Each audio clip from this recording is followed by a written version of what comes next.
Hey everyone, today I want to talk to you about name generation and probabilistic programming. This is joint work with Marcin, Sabok, Sam Staton, and Dario Stein. Dario will be giving the lightning talk that I hope we'll be able to watch live together in a couple of weeks. Okay, in a nutshell, what is this talk about? Well, we are going to present a higher order probabilistic model for name generation. We're going to show that this model is fully abstract at first order, which is better than the off-the-shelf model of name generation, nominal sets, which is only abstract at ground types. And our proof uses normal forms and descriptive set theory, which is, I think, really cool because I don't think descriptive set theory shows up very often at POPL. Okay. Well, first, what are names? I'm sure we're all familiar with names. Names are, unique identifiers, variable names, global IDs, memory locations. They appear everywhere. For example, the random string at the end of the URL of a YouTube video. And just like the end of the URL of a YouTube video, names are often generated randomly in practice. Here's another example. Now, it's folklore that name generating programs are the same as probabilistic programs. For example, if we take a program that generates two names and checks if they're equal, this should behave the same as a program that samples two real numbers and checks if those are equal from, let's say, a Gaussian. So why? Well, in the name generating case, names that we generate are supposed to be unique. So if we generate two names and check if they're equal, this is always going to be false because names are supposed to be unique. On the probabilistic side, if we sample two random reals from a normal distribution, this is always going to, they're never going to be equal because being equal is a probability zero event. So both of these programs are going to evaluate to false. Now the question is, what about at higher order types? Are name generating functions the same as probabilistic functions, or does this really only work for, programs at ground type? So there are some challenges. For example, name generating functions are a little subtle. In this example, we have something that we call privacy, where the name, on the left-hand side, we have a name generating term that generates a name X and gives us a function that tests for equality with this name. On the right, we have a function that's just the constant function false. And these actually behave the same because the name X remains hidden on the left-hand term. It remains hidden in the closure, and there's no way to access it from outside the term to supply it as an argument and have this evaluate to true. Now, what about random functions? Are these functions from R to 2 the same? On the left, we have a function that samples from a normal and then returns the equality test at that real. And on the right, we just have the constant function false. Are these the same? Well, to answer this, first we have to look at what are random functions, because this is already not completely obvious. And what we will show is that we will explain what random functions are, and we will see that these random functions actually are the same. So we'll look at why these random functions are the same. And finally, we want to address what about all other name generating functions. So the takeaway is that, in the ground case, there's really not much to say. We can interpret name generation in terms of probabilistic programming, as in our previous example, and this can just naturally be interpreted in terms of the usual measure theory.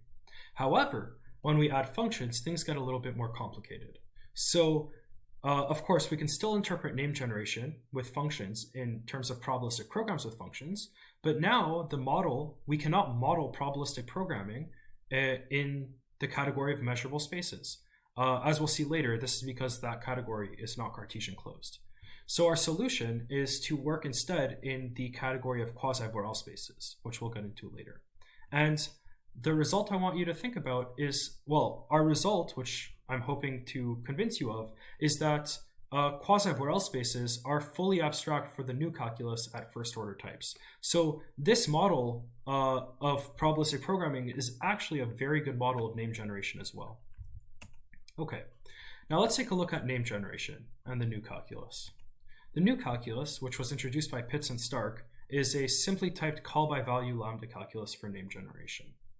So as you can see, it's pretty simple. We just take the usual lambda calculus with some booleans, and we add names, equality checks, and name generation. Now, the new calculus is used to study observational equivalence. Here are some examples. We have freshness. So we see freshness says that if we generate two names and check if they're equal, this is equivalent to just the constant term false, which we mentioned earlier. We have swapping. Swapping says that if we generate two names, it doesn't matter the order in which they are generated. Privacy, which we also saw earlier, is the equivalence that says that generating a name and having the equality test at that name is equivalent to the constant false function. And finally, a non-example, just to show you that observational equivalence isn't completely trivial, is that nu and lambda don't commute. So one can't just it's not so simple to manipulate these terms and figure out if they're observational equivalent. In fact, proving that the privacy equation holds is not so simple. Okay, what about probabilistic programming? What are quasi-Borel spaces? Well, the problem, as I mentioned earlier, is that the category of measurable spaces is not Cartesian closed. This is a result of Aumann, who showed that, in fact, not only is the category of measurable spaces not Cartesian closed, but there's no function space 2 to the r, which is, a space that we actually care about. So this failure doesn't just occur at some abstract space, but actually at like a crucial space that we really care about. And well, what's our solution? The solution is to instead work in the category of quasi-Borel spaces. This is a relatively new model of probabilistic programming introduced by Hunin, Kamar, Staton, and Yang.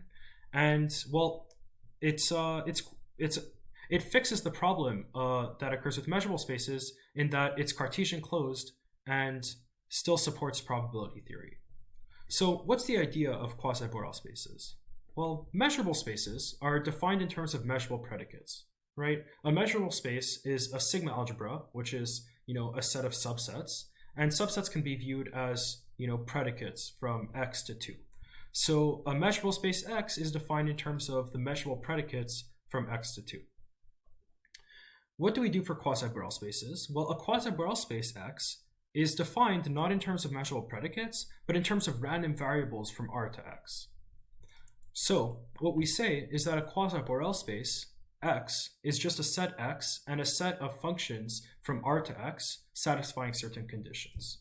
And of course, morphisms are functions X to Y that take, the quasi-Borel space on X into the quasi-Borel space on Y. And there are plenty of examples of, natural examples of quasi-Borel spaces. For example, any measurable space X can be turned into a quasi-Borel space by taking the quasi-Borel structure to be the set of measurable functions from R to X. And in this way, one can consider the simple spaces 2, R, the natural numbers, R squared, etc. And in fact, all of these standard Borel spaces that one usually works with in probability theory. And in fact, it doesn't matter if, for these spaces, it doesn't matter if we work in MES or in QBS. These spaces behave exactly the same as measurable spaces and as quasi-Borel spaces. So the difference lies entirely at higher order objects such as 2 to the r. So, unlike measurable spaces, quasi-Borel spaces are a Cartesian closed category. And, like measurable spaces, they support a Giri-like probability monad. And therefore, QBS is suitable for probabilistic programming. So this is what we are going to use as our model for probabilistic programming.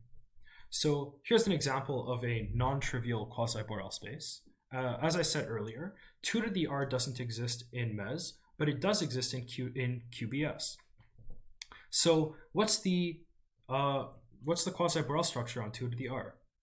Well, 2 to the r is the space of Borel sets, and the maps r to 2 to the r, which determine the quasi-Borel structure, are given by Currying. So, you can see this from my picture, but essentially these maps are given by Borel subsets of the plane, where we take, and the functions are taking x to, the section at x.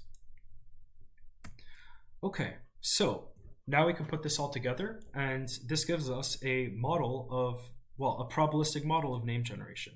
So what do? Well, we map name generation to sampling from a Gaussian nu. So in this interpretation, name generating functions get interpreted as probability measures on quasi-Borel spaces. And, well, name generation gets mapped to sampling from a Gaussian. So concretely, if we take the term let n be a new name in M, this maps to let n be a normal, well, let n be sampled from a normal distribution in M.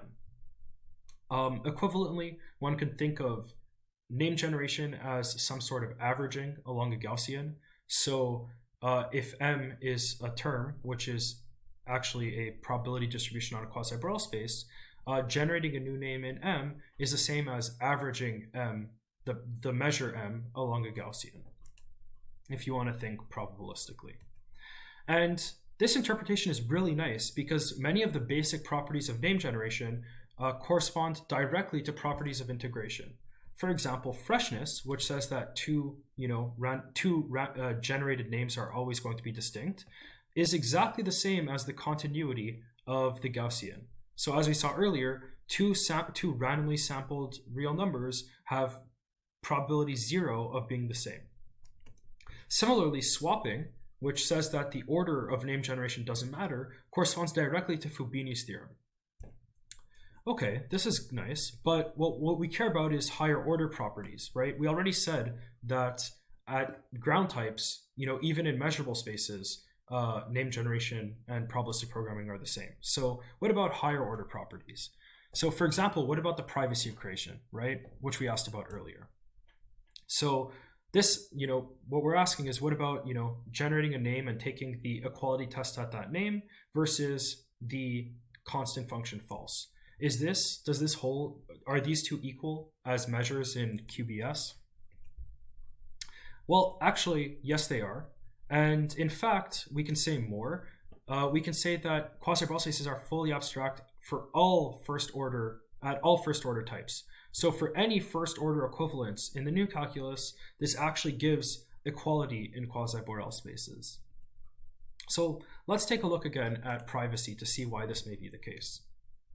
So we want to know, are the following random functions the same? Well, we already had to ask what are random functions, and we've seen that these are measures on quasi-Borel spaces. So now we want to know, why are these random functions equal?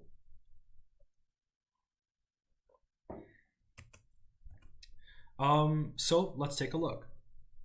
We want to see if we can distinguish these measures on 2 to the r. So recall 2 to the r is the space of Borel sets. And so we can interpret, for example, the equality check at x as the singleton x and the constant function false as the empty set.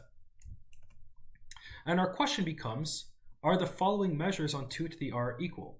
So, on the right-hand side, we have the point mass at the empty set, or the Dirac delta of the empty set.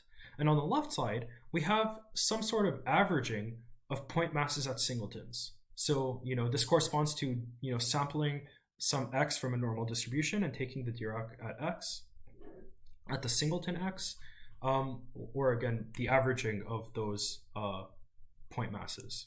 So are these the same measure? Well, equality of measures in quasi-Borel spaces is extensional. So one could equivalently ask if there's a measurable predicate from 2 to the r to 2, distinguishing the singleton x from the empty set. And to be clear, we want to distinguish, in some sense, a random singleton from the empty set. Of course, any fixed singleton is distinguishable from the empty set. But what we want to know is, can we, distinguish a random singleton from the empty set? Since what we're doing is we're integrating or averaging these singletons along a normal distribution. So, of course, like I said, if we just fix a single x, then that singleton is almost surely non-empty, and the empty set is not. So we can ask, what happens if there's a map that picks out all the non-empty sets? So we can call this map there exists, and it would take, a subset of R to true if the set is non-empty, if there exists something in it, and to false if it's empty. This would distinguish all singletons from the empty set. So this would certainly distinguish a random singleton from the empty set. But this map doesn't exist in QBS. Why is that? Well, given this map, one could define the projection map from R cross R to R. One could define the projection of Borel sets. And this would be, well, if there was a quasi-Borel map, then the projection would also be a quasi-Borel map. And, well, it's a standard result that the projection of a Borel set does not have to be Borel. So this is impossible. And so the exist map doesn't exist in QBS. Okay, this is great, but what about all the other predicates? Can we eliminate every single other predicate that separates, a random singleton from the empty set? Well, it turns out that such predicates correspond to a concept that's already studied in descriptive set theory, which is the Borel on Borel families of sets. Now, I won't get into this, but using some standard results from descriptive set theory, one can show that no such distinguishing predicates exist. So in fact, we can answer this question as, yes, these functions are the same in QBS. And why is that? Because no measurable predicate can distinguish them. So the takeaway, I guess, is that crucially, there's measurable restrictions on the predicates that exist in QBS, and because of this, these terms are actually equal. Okay, but then what about all other name generating functions? So yes, well, not all of them, but at least all the other first order functions. So we actually have equality at all of these first order functions. And this is our main result, that Quasibrawl spaces are fully abstract for the new calculus at all first order types. So here's, an outline of the proof. First, we prove privacy. So, we already outlined that, and we prove privacy first.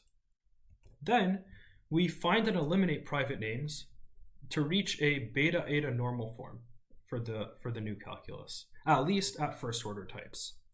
Finally, we use privacy and a measure preserving group action on R to show that normalization is actually valid in QBS. So the passing to normal forms can be done in QBS, and therefore, well, that basically proves the theorem, because this allows us to reduce all other first order terms to privacy, which we established in step 1.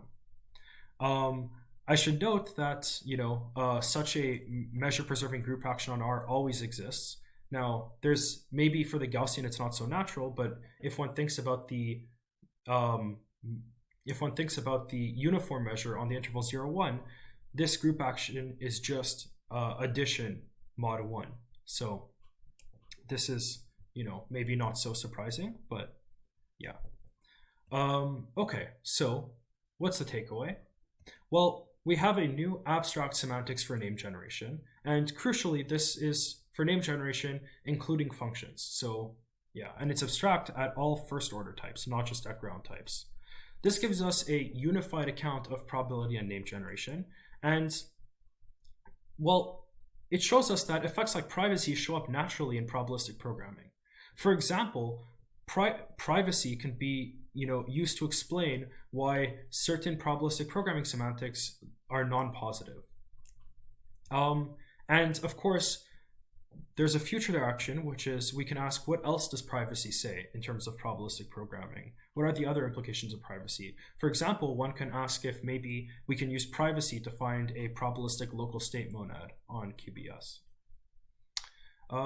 Okay, yeah, that's all I have for you today. I hope you enjoyed the talk, and if you have any questions, we can't wait to see you at the live discussion after our lightning talk.